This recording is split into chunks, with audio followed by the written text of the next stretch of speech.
Stock মার্কেটে invest করার সময় আমাদের একটি কোম্পানিকে বিভিন্নভাবে অ্যানালাইজ করতে হয় এবং এই অ্যানালাইসিস করার সময় আমরা কিন্তু এই কোম্পানির বিভিন্ন রকম রেশিও নিয়ে চেক করি।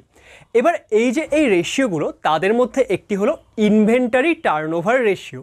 এবার এই যে ইনভেন্টারি টার্নওভার রেশিও এটা কি হয়, এটা আমরা কিভাবে হিসাব করি এবং এর সাহায্যে আমরা কি বুঝতে পারি এবং এটা দিয়ে আমরা কিভাবে স্টক সিলেক্ট করব, এই সব বিষয় কিন্তু আজকের এই ভিডিওতে আমি আলোচনা করব। তাহলে তোমরা যদি স্টক মার্কেটে ইনভেস্ট করতে চাও এবং সেই ক্ষেত্রে তোমরা কিছু ভালো কোম্পানি চুজ করতে চাও, তার জন্য আজকের এই যে রেশিওটি এটা কিন্তু শেখা খুবই ইম্পর্টেন্ট। তাহলে আজকের এই ভিডিওটিকে তোমরা অবশ্যই সম্পূর্ণ দেখবে, কারণ এখানে আমি তোমাদের ইনভেন্টারি টার্নওভার রেশিও সম্পর্কে প্রত্যেকটি বিষয় একদম ডিটেলে শেখাবো।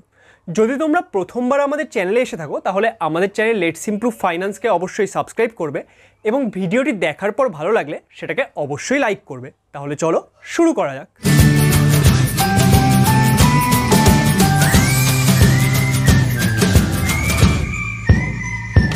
তাহলে আজকে আমরা যেটা শিখছি সেটা হলো আমাদের ইনভেন্টারি টার্নওভার রেশিও।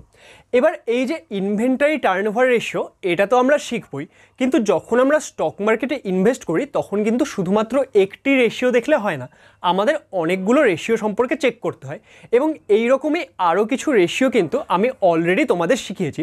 তোমরা যদি সেই ভিডিওগুলো না দেখে থাকো, সেই পুরো প্লেলিস্টের লিঙ্ক আমি এখানে আই বাটনে এবং ভিডিও ডেসক্রিপশানে দিয়ে দিচ্ছি, চাইলে তোমরা সেগুলো দেখতে পারো। এবার এই যে ইনভেন্টারি টার্নওভার রেশিও এটা কি, এটা হলো একটি অ্যাক্টিভিটি রেশিও। এটা হলো একটি অ্যাক্টিভিটি রেশিও, যেখান থেকে আমরা কি জানতে পারি, যে কোম্পানির সেলস কীরকম হচ্ছে, যে কোম্পানির যে বিভিন্ন প্রোডাক্ট বা তাদের যে বিভিন্ন সার্ভিস এগুলো যে সেল করছে, এবার সেই যে সেল সেটা কীরকম হচ্ছে সেটা আমরা বুঝতে পারি ইনভেন্টারি টার্নওভার রেশিও থেকে। এবার আমরা যদি ইনভেন্টারি টার্নওভার রেশিও শিখতে চাই, শুরুতে আমাদের শিখতে হবে যে ইনভেন্টারি বিষয়টি কী। ধরে নাও আমাদের কোনো একটি পার্টিকুলার কোম্পানি আছে, আমরা একটি পার্টিকুলার কোম্পানি নিচ্ছি, এই হচ্ছে আমাদের কোম্পানি, এটা হলো আমাদের এবি লিমিটেড কোম্পানি। এবার এই এবি লিমিটেড কোম্পানি ধরে নাও এরা কোনো একটি পার্টিকুলার প্রোডাক্ট বিক্রি করে। এবার এই যে একটি পার্টিকুলার প্রোডাক্ট, তারা সেই প্রোডাক্টটি তৈরি করে কি করবে, তাদের গোডাউনের মধ্যে রাখবে, তাই তো। এবার এই যে গোডাউন বিষয়টি সেটাকেই তোমরা ইনভেন্টারি বলতে পারো। তাহলে ইনভেন্টারির মধ্যে কি কি আসবে, যে এই কোম্পানি যেই প্রোডাক্টগুলো সেল করে সেই প্রোডাক্টগুলো, তারপর সেই প্রোডাক্টগুলোকে তৈরি করার জন্য কি হয়, সেই প্রোডাক্টগুলোকে তৈরি করার জন্য কিছু র মেটেরিয়ালস লাগবে। তাহলে সেই র মেটেরিয়ালগুলো সেগুলো কোথায় রাখবে, সেগুলোও সে রাখবে গোডাউনের মধ্যে। তাহলে এই সব মিলিয়ে যে বিষয়টি সেটাকে আমরা কি বলতে পারি, সেটাকে আমরা বলতে পারি ইনভেন্টারি। ওকে, তাহলে আমি যেভাবে তোমাদের বলছি সেইভাবে করে কিন্তু তোমরা নোট করতে থাকো, কারণ যখন তোমরা অনেক কিছু শিখে যাবে তখন নোট না করা থাকলে কিন্তু তোমাদের একটু অসুবিধা হবে। তাহলে এটা আমরা বুঝে গেলাম ইনভেন্টারি বিষয়টি কি হয়। এবার এই যে ইনভেন্টারি সেটাকে আমরা ন্যাচারালি দেখো, ইনভেন্টারির মধ্যে কি থাকবে, অনেক প্রোডাক্ট থাকবে, অনেক র মেটেরিয়াল থাকবে। তাহলে কতগুলো প্রোডাক্ট কি আছে সেইভাবে তো আমরা গুনবো না, এটাকে আমরা কি করব, যে এই ইনভেন্টারির ভ্যালু কত, অর্থাৎ এটার দাম কত, এই যে ইনভেন্টারি সেটাতে কত টাকা আছে সেই হিসেবে আমরা এটাকে বোঝাবো। অর্থাৎ ইনভেন্টারি যে বিষয়টি সেটাকে আমরা কি দিয়ে বোঝাই, যে এই ইনভেন্টারিটির ভ্যালু কত, এর ভ্যালু 1 কোটি টাকা নাকি এর ভ্যালু 10 কোটি টাকা নাকি কত, এইভাবে আমরা ইনভেন্টারিকে বোঝাবো। এবার এই যে ইনভেন্টারি সেটা যদি তোমরা বুঝে যাও, এবার আমি তোমাদের বোঝাচ্ছি যে ইনভেন্টারি টার্নওভার রেশিও বিষয়টি বোঝায় কি। দেখো, ইনভেন্টারির মধ্যে কি থাকলো, বিভিন্ন প্রোডাক্টগুলো থাকলো, তাই তো। এবার কোনো একটি কোম্পানি একটি পার্টিকুলার সময়ের মধ্যে, এবার অনেকে ভাবে যে এটা 1 বছরেই হতে হবে। দেখো, 1 বছরের জন্য হিসেব করতে হবে তার কোনো মানে নেই, আমরা যে কোনো নির্দিষ্ট সময়ের জন্য এটাকে হিসেব করতে পারি। সেই নির্দিষ্ট সময়ের মধ্যে একটি কোম্পানি তার ইনভেন্টারিকে কতবার সেল করছে, মানে দেখো আমাদের জিনিস তৈরি করা হলো, ইনভেন্টারিতে রাখা হলো, তারপর সেগুলো যখন বিক্রি হবে সেগুলো কি ইনভেন্টারি থেকে বের হয়ে যাবে, আবার নতুন ইনভেন্টারিতে জিনিস আসবে, আবার বের হয়ে যাবে, এইভাবে করে প্রসেসটি চলতে থাকবে, তাই তো।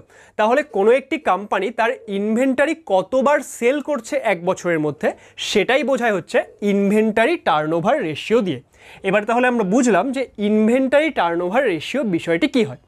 এবার আমরা শিখব যে এই ইনভেন্টারি টার্নওভার রেশিও সেটা হিসাব কিভাবে করতে হয়।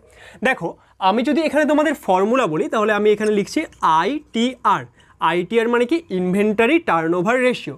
এটা আমরা কিভাবে হিসাব করি, এটা আমরা হিসাব করি যে COGS বাই অ্যাভারেজ ইনভেন্টারি। এবার দেখো এই যে হিসেব করার ফর্মুলাটি আমি শেখাচ্ছি, এবার অনেকে কি হয়, অনেকে এই ফর্মুলাগুলো শিখতে চায় না যে আমরা এত হিসাব করা কেন শিখবো, কিন্তু আমি তোমাদের বলছি তোমরা কিন্তু এগুলো মন দিয়ে বোঝো। আমি তোমাদের ডিরেক্টলি বলে দিতে পারতাম যে ইনভেন্টারি টার্নওভার রেশিও তোমরা কোথায় পাবে এবং সেটা কি বোঝায়, কিন্তু তাতে কি হবে, তোমরা যদি হিসাব করতেই না জানো, বিষয়টি কিভাবে না আসে সেটাই না জানো, তাহলে সেই ক্ষেত্রে তোমরা এর অ্যানালাইসিসটি কোনোদিনই বুঝতে পারবে না। তাহলে এই বিষয়টি কিন্তু খুব ভালো করে বোঝার চেষ্টা করো। তাহলে ইনভেন্টারি টার্নওভার রেশিও সেটা কত হয়, সেটা হয় COGS বাই অ্যাভারেজ ইনভেন্টারি। এবার COGS বিষয়টি কি তোমরা খাতায় লিখে নিতে পারো যে COGS মানে হলো কস্ট অফ গুডস সোল্ড, অর্থাৎ আমাদের যে বিভিন্ন গুডস মানে কি এই যে প্রোডাক্টগুলো সেগুলো যে সেল করা হলো, সোল্ড মানে বিক্রি হয়ে গেছে, তাহলে আমাদের যে বিভিন্ন প্রোডাক্টগুলো সেল করা হলো তার কস্ট কত আসলো। ধরো আমাদের যে এই AB লিমিটেড কোম্পানি, সে কিছু পরিমাণ একটা পার্টিকুলার জিনিস সেল করলো, এবার সেই সেল করার জন্য কোম্পানির তো কিছু কস্ট আছে, যে এত টাকা কোম্পানির খরচ হচ্ছে, তাহলে সেই কস্ট কত আসছে কোম্পানিটির। তাহলে এক্সাম্পল হিসেবে এই কোম্পানির জন্য আমরা ধরো বলে দিলাম যে COGS সেটা কত, সেটা হয়ে গেল 50 কোটি টাকা। ওকে, যে এই কোম্পানি আমরা একটা পার্টিকুলার টাইমের মধ্যে যতবার তার ইনভেন্টারিকে সেল করেছে, সেই ক্ষেত্রে মোট কস্ট অফ গুডস সোল্ড সেটা কত এসেছে, সেটা এসেছে 50 কোটি টাকা। এবার নেক্সট আমাদের কি প্রয়োজন, নেক্সট আমাদের প্রয়োজন অ্যাভারেজ ইনভেন্টারি।